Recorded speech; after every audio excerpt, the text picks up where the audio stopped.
Have you ever felt that despite every meditation session, every prayer, and every heartfelt intention, the light you yearn for remains just beyond reach? Have you wondered whether the true source of clarity lies in distant heavens or right within your own heart?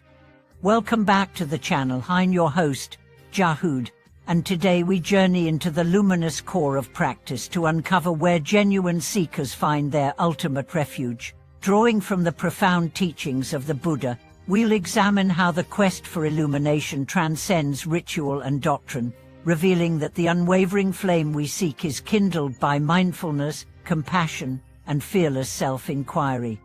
At the dawn of his awakening, the Buddha declared that all beings possess the tathagata, the seed of Buddhahood hidden beneath layers of ignorance, craving, and devotion. Just as the sun's brilliance is obscured by morning mist, our inherent radiance remains veiled by the habits of tension and distraction. The sutras exhort us to dispel this fog, not by grasping at external phenomena, but by cultivating clear awareness in every moment. When the mind abides free of clinging, the luminous ground naturally unveils itself. The practice begins with the breath. Inhalation becomes a messenger, inviting you home. Exhalation carries away the burdens you no longer need. Through sustained breathing meditation, you unravel the knots of restless thought, tasting moments of spacious stillness. These glimpses of silence, though fleeting, testify that beneath every impulse and identity lies a vast expanse of presence. As the stories tell, a wandering mendicant once paused beside a rushing river, chanting the verses of no self. In the war of water, he heard the echo of his own mind's chatter. By aligning each syllable with the flow of the current, he discovered that the natural rhythm of the river and the cadence of his chant were one an instant of perfect union, dissolving both reciter and recited. From breath to body, awareness expands. Every posture becomes a gate to insight. When standing, feel the earth beneath your feet. When walking, sense the subtle shift of weight. Even in stillness, body and mind converse. Tension reveals fears, slackness unveils dullness. Through gentle investigation, you learn to welcome whatever rises without resistance. A novice once confessed that during daily chores, she felt only boredom. By pausing for a mindful moment before washing dishes, she noticed the coolness of water, the fragrance of soap, the simple miracle of hands that could touch and clean. That shift transformed routine into revelation, and each humble task became a step toward awakening. Heartfulness follows naturally. Loving kindness practice opens the chest where doubts and self-criticism once festered. By extending sincere wishes for happiness to yourself, may I be free from suffering, may I live with ease, you build an inner sanctuary where the flame of self-compassion glows.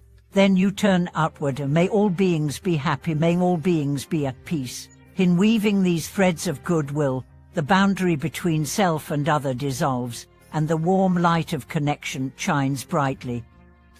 A teacher describes how, after months of silent self-practice, she visited a hospice and quietly recited the medicine Buddha mantra for a dying patient. As the patient's family gathered in grief, the simple vibration of the mantra seemed to enfold them in a cocoon of solace, reminding everyone present that loving presence is the highest form of healing. Yet illumination is not only soft, as it demands fearless examination of shadows. The Buddha's fire-punching questions. Was aware of this thought, what perceives these sensations, pierced the veils of identification. In deep inquiry, practitioners discover that the tide they presume to own is no solid entity, but a flux of phenomena. This realization can shake one's sense of stability, as if the ground has given way. But it is precisely here that true liberation first flickers, like the early dawn cresting the horizon. Insight may begin as a pale glow, yet steadfast attention fans it into brilliance. Integration into daily life cements this transformation.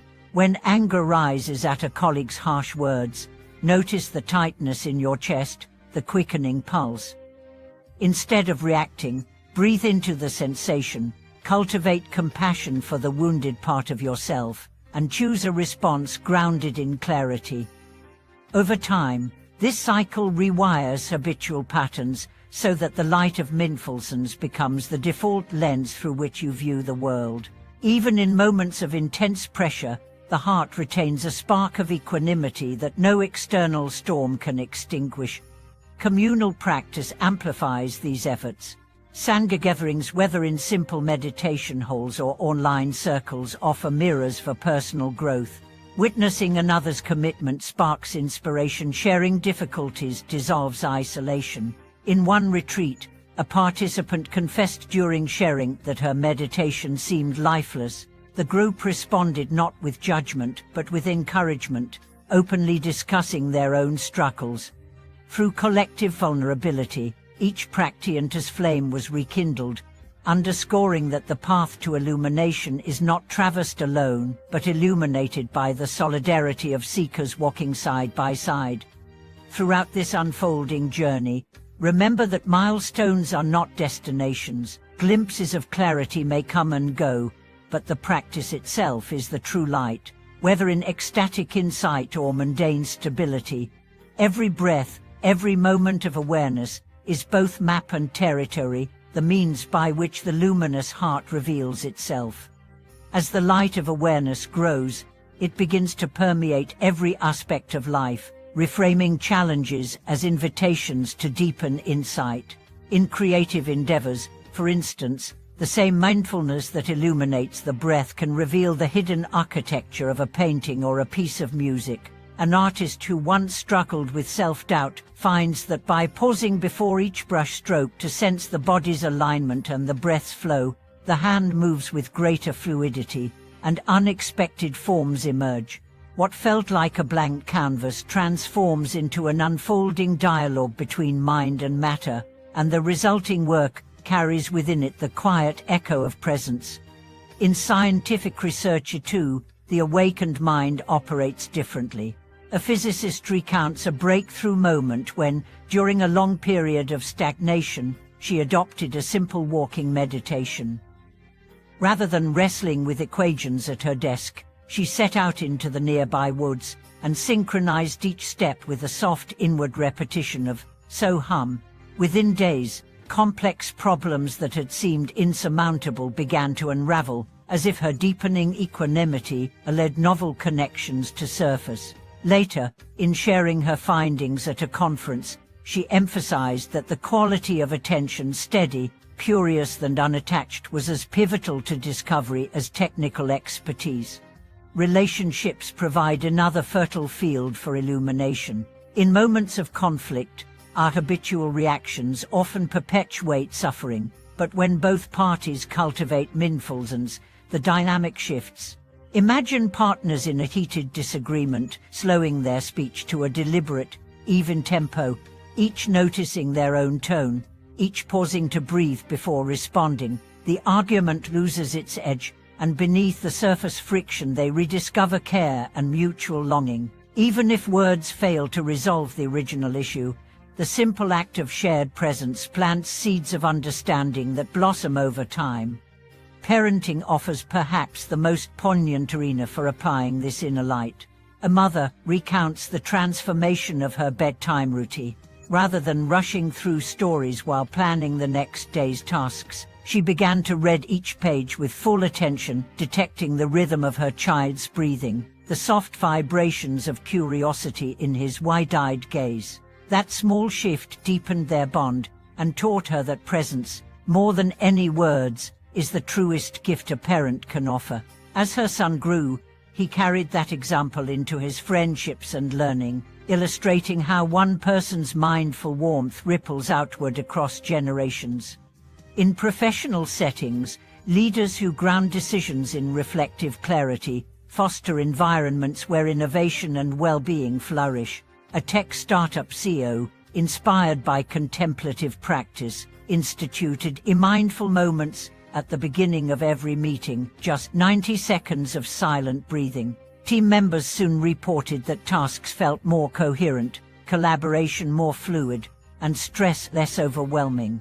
Over time, the company culture shifted from frenetic urgency to mindful urgence. Deadlines remained, but the pace was tempered by moments of calm, and productivity soared without sacrificing health. Even confrontation with mortality becomes less daunting under the steady glow of inner illumination. Patients in palliative care who practice simple awareness techniques often report greater equanimity and reduced fear. One hospice volunteer describes sitting with a terminally ill patient, guiding him through breath-focused mindfulness.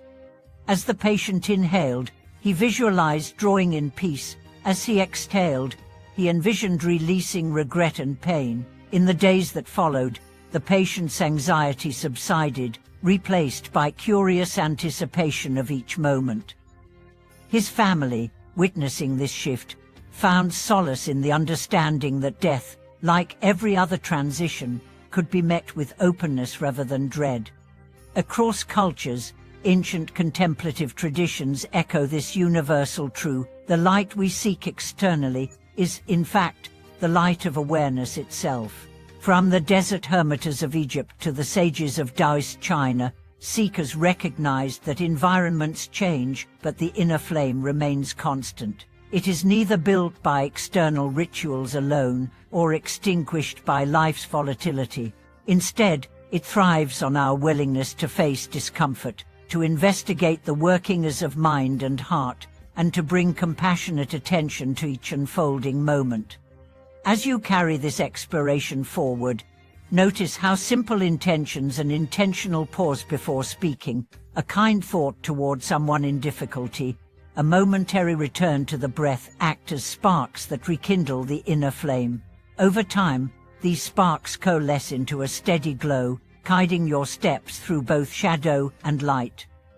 The process is neither sudden nor effortless, but gradual and alive, revealing that the heart of practice is practice itself, a continuous unfolding of presence that, moment by moment, draws us nearer to the luminous ground we have always carried within.